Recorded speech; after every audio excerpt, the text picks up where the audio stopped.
it is a celebration and sort of a breaking down of the components of entrepreneurial thinking, which can be applied just about anywhere. But it's really thinking through questions of, how do you leverage what the best entrepreneurs do to transform your own thinking. Okay,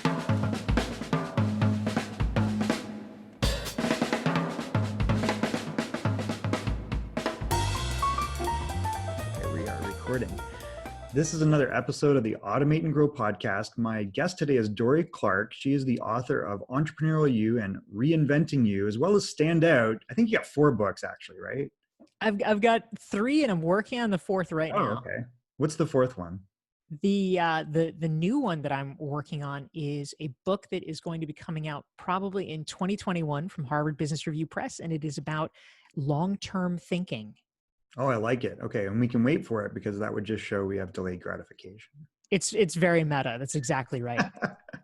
Well, first of all, we met through John Levy's Influencer Salon. And first of all, thank you also for being on the podcast. Really appreciate it. I'm glad to be here, Michael. Thanks. Okay, so you're known as one of the top 50 business thinkers in the world, and that was named by Thinkers 50. So what sort of clients do you work with and what sort of problems you solve? So one of the big drums that I like to beat in my business is about the importance of diversification, which especially comes in handy during times of disruption like the one that we're in. And so I have kind of a B2B and a B2C arm of my business. The business to business part is that, at least when there's not a pandemic, I spend a lot of my time doing keynote speaking. And so I will travel around and speak to corporations and conventions and associations about business and talent and careers, the future of work, things like that.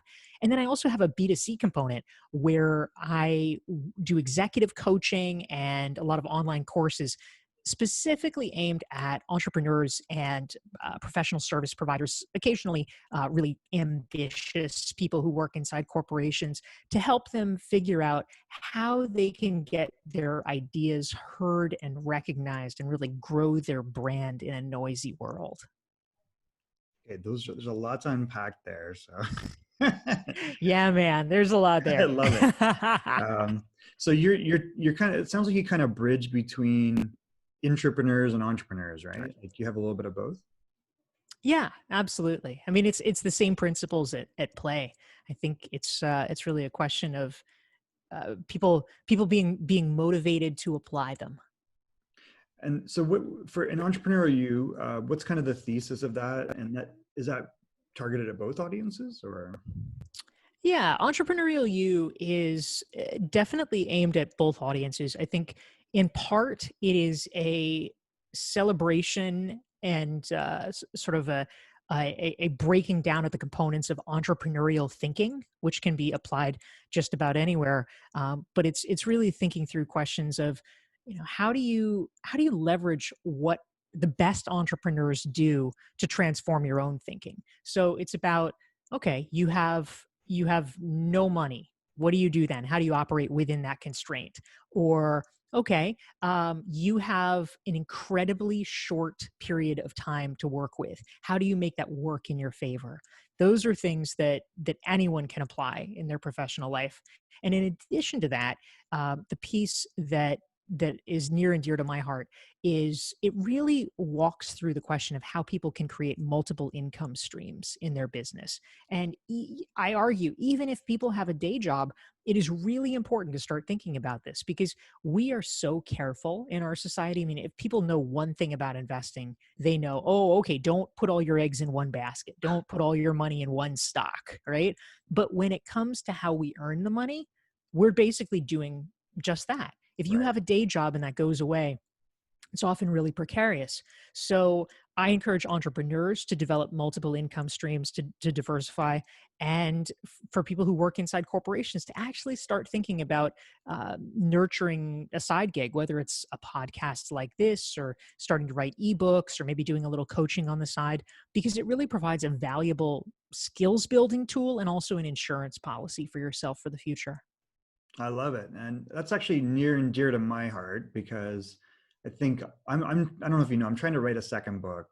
I shouldn't say try, it's pretty much written, but and it's interesting because the themes are consistent, which, I'm evangelizing saying the way to diversify and scale your business is to look at a conglomerate model. Yes. Yes. And part of that is looking at this Japanese keiretsu model. So I'm not sure if you're familiar with the keiretsu in Japan. It's funny. No, tell me more. Oh, that's interesting. So it's funny because nobody knows what it is now, but I think in the 80s it was a big deal. Yeah, Obviously, we everything were Japan was a big deal in the yeah, 80s. Yeah. exactly, right.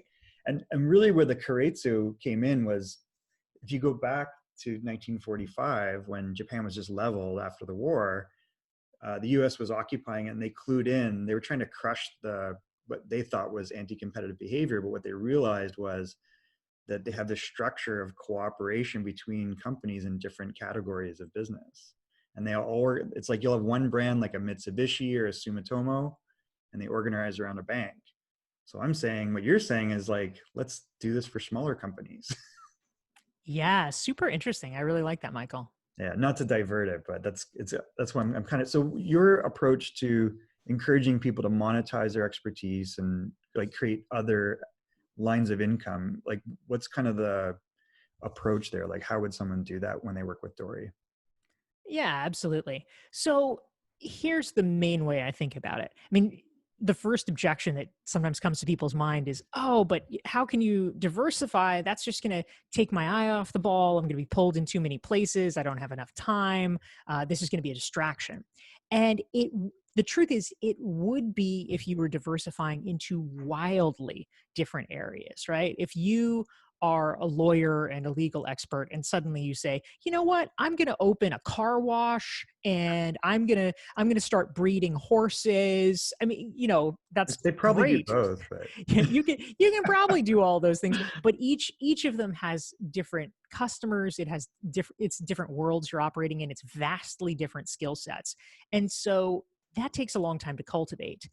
Really, the main thing that I'm advocating for is saying, okay, how can I take my core expertise? How can I take my core IP and leverage it in a lot of different ways so that, number one, you're reaching customers who you're not reaching now, because maybe you've only been, a good example in these times, maybe you've only been offering in-person services, and there are Mhm. people in Europe or in Asia or whatever that really would love to work with you, but hey, they can't fly to Southern California Right. every other thing. Now, all of a sudden, you're opening that up and creating new possibilities for yourself by changing the mechanism through which you are offering your services. So that's one way. Another thing to ask is, well, am I forcing people into a certain way of consuming Hmm. my services, and maybe they want something different? I mean, there's plenty of people who say, oh, well, I only do one-on-one coaching, that's Right. it. But maybe somebody doesn't want that, or they can't afford that. What if you turned it into an online course and you were able to offer it at a tenth the price, and therefore reach a whole new audience of people that were not your consumers before but wanted to be? And I noticed you kind of like practice this, obviously, right? Because you have a number of courses on writing and making more time, for example. So you've obviously applied this to your own business. And what have kind of the results been, or what role does that play in your own work, as an example? Yeah, this has been an interesting and powerful test during the past few months of the pandemic. As I mentioned, Michael, a big part of my business has been, over the past 5 or 6 years, keynote speaking. And so I would give probably 40 or 50 talks over the Oh, course of a year on yeah, average. wow. So, basically every week almost, I would be on a plane somewhere traveling around. I was going to be gone 3.5 out of 4 weeks in April. That was actually going to be my busiest month of the year. I had engagements in Russia, in Egypt, Oh, wow. in Dallas, in Vancouver. I was going to all kinds of things. They all got canceled. So in theory, that's a situation where your revenue, might in fact drop to Sure. zero. Now the good news is, some of those have been rescheduled, or they've come up with something. But you would be in a pretty dire situation if that was the only thing you did. And I actually have a lot of colleagues that are simply professional speakers, and things are very, very bleak for them right now. But something that I have been doing since 2014 is really trying to build up plans around online courses and experiment with that. And it wasn't certainly because I was smart enough to know there was going to be a pandemic, but I was very aware that there was probably going to be a recession. I mean, that's something that's reasonably predictable. And it is a pretty universal truth that whenever there's a recession, conference budgets are usually the first thing that gets Right. cut. Yeah. So I said, That well, makes sense. how do I protect against that? And so 6 years ago, I started trying different experiments, learning about online courses. And I actually made a goal for myself in the beginning of 2019. So about a year and a half ago now, that by the end of 2020, 50% of my income was going to come from Oh, passive sources and online wow. courses. Okay. And I'm pretty much there at this point. Great. That's awesome. So the courses being one of them, are there other more digital or, kind of passive goods that you're building, or is that kind of your avenue, is just to keep adding courses? Or? Online courses are sort of the quintessential passive income, because you do it once and then it You're keeps done. you keep being able to sell it. Yeah. But there's a lot of virtual offerings that I have created or transformed. One of the revenue streams that I've had over time that's been quite successful was I would do a half-day strategy session for Mm, people, and they would fly in from New York. People would come in from from all over, not necessarily the world, but from all over North America. yeah. Literally cities all over. They would fly in, come into New York for a day or two, and we would roll up our sleeves and do these strategy sessions together. That also became problematic in March, and I had two on the books which had to be canceled. And so I had never offered them virtually before, but I converted the offering, have now done about half a dozen of them, and have figured out the mechanics to Okay. do it, which now makes it available Great. worldwide. Yeah. I was not sure if I'd be able to deliver it to the same level of quality, but I actually have decided in some ways it's better, because when you're doing it from remote, you can record it on Zoom. I was And going to so say, people have they have the record of it. I love it. So it's interesting to see that, because it's almost like now you don't have all this, they either does the client cost of moving around, of hotels and all the travel expenses, and you probably can do a lot more of them. That's exactly right. Yeah, it's pretty easy to be able to sit here for a morning, get to the meat of it. I think that in some ways I was probably a little too concerned with the trappings, that, oh, well, we're gonna have breakfast and I'll take you to my club and we'll do all An the event. things. Yeah, but in some ways, I mean, that's wonderful. That is a cool Sure, totally. experience. Wow. But really the reason people are signing up is they want the business advice, and that is something that you can do absolutely from remote. I'm curious, Michael, how have you pivoted your business during this time? I have had to deal with the flood of everybody needing to automate everything. I can believe it. So Yeah. I think if anything, I've already been operating this way. It was just like the volume of people that have problems big and small is like way bigger. So if you talk to anyone that I've talked to, any people in agencies, and agencies seem to be very, very, very busy right now. And whether that's, a digital e-commerce side, or in my case, like CRM and marketing automation, there's just a lot of work right now. Yeah. But I think it's like projects that people put off because it's like they put up with the pain, and then you look at it and you go, wow, this is really solvable, or it's a really big mess. Either way, like, how did you not just deal with it? And what I think similar to you, like, it's pushed people to make the changes that you maybe before didn't have the pressure to make. Yeah, Yeah. I So think that's right on. I mean, all of the sort of structural changes in how business is moving. I mean, I think there are things that probably would have happened anyway eventually, but it would have been over whatever, a 5-year period, a 10-year period, and now it was over a 2-week period. It's crazy. it's so funny because I think if you go back to like, November, I remember having this thought in November, which was, because I was doing so much research about the Keiretsu in World War II and how that played into the Japanese miracle, which is recovery from ashes, literally like nuclear ashes. And I was like, we don't really have this one unifying thing. that causes like a drop in the middle of something really to cause future ripples of opportunity. And then of course this happens. and I think what you look at out of Japan was they built back bigger, stronger from scratch. They weren't, they obviously had traditions, but they were suddenly, there's a new philosophy, there's a new impetus to rebuild and grow. And it's almost like, I feel like that's what this is going to be, right? I feel like we've got this tumultuous event that people are very adaptive. And as long as you're in an environment where you still have the freedom to do it, we have to keep fighting for that apparently, then there's going to be some amazing things that come out of it. I think that's what we're going to look back in 10 years and see. Yeah, that's amazing. You should write an op-ed about that, actually. I think, it can be a teaser for your book. I think that That's a would good be really idea. interesting. I probably need some encouragement there. So that's a good push for me to write. I feel guilty about writing. I don't know what it is. I feel like it's for me, and then I'm like, no, just don't do that thing. Go work, It's but it for is the important. world, Michael. People want to know. People want to learn this stuff. Yeah, I have this weird thing. It's so weird because I have this tinge of like, listen, that's just self-indulgent. Don't do that. But I will take that as encouragement and I will write an op-ed on it. I think that would be fantastic. I will line up to read it. You can help edit it.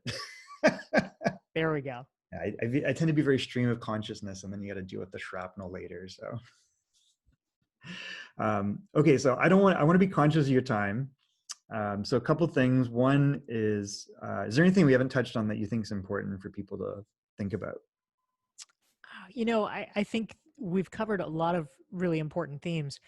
I'll just say that part of what animated me to be interested in this topic to begin with was actually, now we have plenty to draw from in our recent collective consciousness, but whether it's pandemics or 2008's crash or whatever, but for me, the sort of origin story of how I got attuned to the need to create multiple revenue streams was that in 2001, I was working as a journalist. It was actually my first job out of graduate school. And I got laid off one day, Oh wow! which in 2001 was very surprising. It was not God, like, I remember this day probably. yes. And the really unfortunate thing from a searching for employment perspective was that the day they chose to lay me off was Monday, September 10th, Oh wow! 2001. Oh my God! Yeah. So waking up the next Oh morning my and saying, God! la, la, la, I'm going to go look for a job. Man. It was like, oh, maybe not.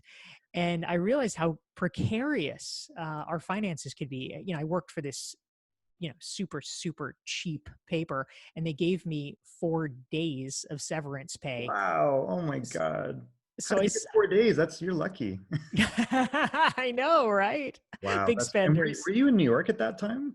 I was in Boston. You were in Boston then. Okay, Yeah. So crazy. I had to scrap for it. And it Oh my really seared it into me that you want an insurance policy. And, Mm. one of the stories that I tell in my book, Entrepreneurial You, is about a guy that you may follow, Michael, in the podcasting world named Pat Flynn. Oh yeah, And he's the creator of the Smart Passive Income podcast. right. And the way he got his start, you may or may not know his story, No. but he was an employee at an architecture firm, and during the 2008 recession, he got laid off from it.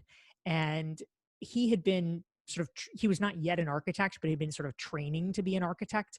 And along the way, he had to take his LEED exam, for green building Right. That certification. was easy.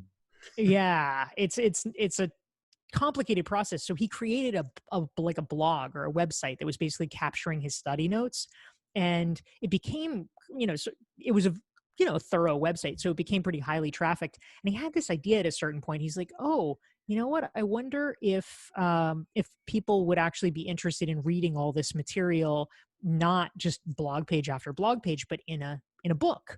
And so he put it together. It's just this kind of simple PDF book. He sold it for 20 or 30 bucks on his website. And he ended up his first month selling Oh $7,900 my God, worth of really? these books. It was Holy insane. smokes, that's crazy. And sure enough, a month or two later, he gets laid off from his job. And it becomes the lifeline for him that showed him, hey, maybe I can do this. Maybe I can be an entrepreneur instead, rather than freaking out in the middle of this crisis. Oh, So wow. That's crazy. I'll have to go check out his podcast because he's done very well since then, right? he has, yeah, absolutely. It's definitely become a very popular business podcast. So when we cultivate these projects on the side, it can become a pretty cool tool and an insurance policy for folks. I'll just mention too that if people are interested in exploring this more, I actually have a free resource, which is an 88 question self-assessment about thinking through your own entrepreneurial side income streams and how to get that started. And folks could get it at dorieclark.com/entrepreneur. So we'll put that in the show notes. It's Dorie Clark without an E on the end.com, right? Absolutely, yeah, Oh, and it's just it /entrepreneur is the self-assessment. that's amazing. What a crazy story about Pat Flynn too. I didn't realize that that's how he got started. And I'm very aware of the Smart Passive Income podcast. I mean, it's now kind of a staple out there for entrepreneurs, right? Absolutely, yeah. I love it. Do you do a podcast or are you more of a guest? I do not have my own podcast. No, I just leech off of other people's. So thanks for having me. We all need great guests because I think when I first met you on the Influencer Salon, everyone was like, "Wow, she sounds really good. Is she on radio?" And I was like, "Well, she's got a good voice and a nice microphone." Powerful combination. Thank I you, was like, Michael. "Gotta be a podcaster." I am on a lot of webinars and I do a lot of sort of online presentations. So I figured I needed to, especially with the pandemic, I decided I needed to level up the microphone game. Oh, awesome. I think I might have to do the same eventually. I've been running around with the little one here, but we'll see how it goes. Maybe I'll get some of those big booming ones that look really impressive. um, Yeah. okay, so I'm going to wrap with a few questions. First off is how do people get in touch with you?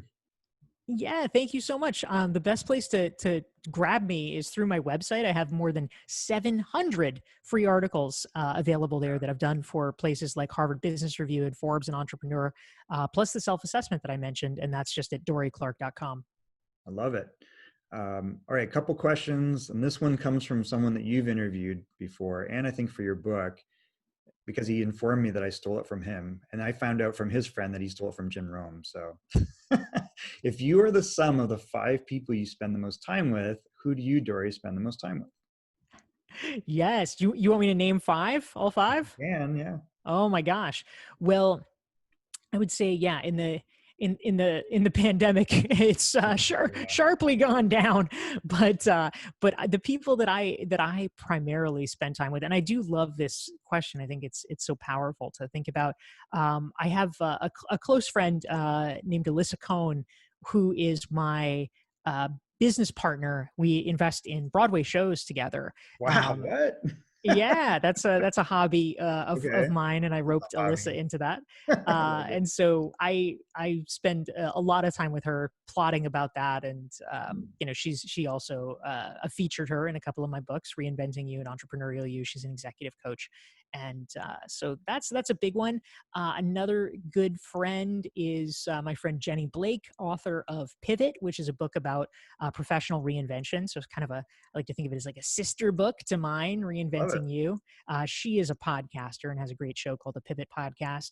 I try to be very responsible, Michael, and so I call my mother almost every day. Mom's still in the picture there. That's Oh great. yeah, that's right. Yeah, she is 82, and Wow, really? I gotta keep tabs on her to make sure she's like not getting the coronavirus. But so far so good. She's rocking it. Mom, not to jinx you, but I think you're good. You're good. Stay indoors. That's right. My mom Actually, don't is stay tough. indoors. Go outside in the sunshine, Mom. That's right. Yeah, Yeah, force everybody to do right. that. So those are some folks that I spend a lot of time talking with. And I have a really close friend actually named Joel Gagne, who I dedicated my book Stand Out to. Joel is a good friend of mine from nearly 2 decades ago. We worked together on a gubernatorial campaign Oh, wow. back when I worked in politics, and so we've stayed in good touch. That's So what that's that's 4. what the broadcast was. That's good enough if you don't want to keep going. It's up to you, but Ah, that's pretty I good. think It's only, And there's my girlfriend too. So Oh yeah, there you go. That helps. she's I'm sure that's in the list there. So she's definitely in the list. Absolutely. I Yeah. love it. That's great. Okay, how are you, Dorie Clark, changing the world? The way that I at least try to change the world, Michael, besides investing in the very best theater shows, is by through my work. I really try to help talented people figure out how to get their voices elevated and their best ideas heard. Because we all know that it is a very different thing being good at what you do versus being known for what you do. And there's a lot of smart people out there that are really good at what they do. They make a big impact, or they could make a big impact. They're certainly making an impact within their sphere, but they want to make an even bigger one, and they could. But the problem is that so often the discourse around how to get your ideas known gets sort of misinterpreted by the culture. It doesn't get talked about in the right ways. It's like, oh, it's an overnight success. Well, okay, obviously nothing is. Or like, oh, well, they've always been famous. Well, actually, no. People become famous and their ideas get known because they did certain things. What are those things? And so I have really spent the last decade trying to crack that code and to break down the process so that people can figure out, without obfuscation or without people sort of pulling up the ladder behind them, so that people can really understand what it takes to get their ideas heard, so that they don't have to be banging their head against a wall forever. I love it. That's a really important mission, and I probably need to go read some of your books there now. So. Thank you, my man. Okay, so let's see. The final question is, when we have interesting guests on the podcast, we like you to nominate other interesting guests. We usually talk to experts or entrepreneurs. I'm making a concerted effort to talk more about growth and automation, obviously, because it's in the name, but it doesn't have to be limited to that. So who would you, Dorie Clark, like to nominate as a future guest of the Automate and Grow podcast? I mentioned her with my 5 people. The person that I know who is the absolute best, Michael, at growth and systems is my friend Jenny Blake. Great. She is a maniac, and she has spreadsheets for everything. She has Oh, boy. processes for everything. She has a team in the Philippines. She's got she's a full stack Spreadsheet. systems hacker. Oh, that's amazing. Okay, that's great. All right, so Jenny Blake and her company, her book is called Pivot, right? That's correct. Yeah. Okay, so Jenny Blake, you've been nominated by Dorie to be a future guest to the Automate and Grow podcast. Dorie, thank you again. I really enjoyed having you on. Come back anytime. Thank you, my man. So good to have the chance to spend time with you. This has been another episode of the Automate and Grow podcast. We will see you in a future episode with Jenny Blake. Talk to you guys soon. Thank you.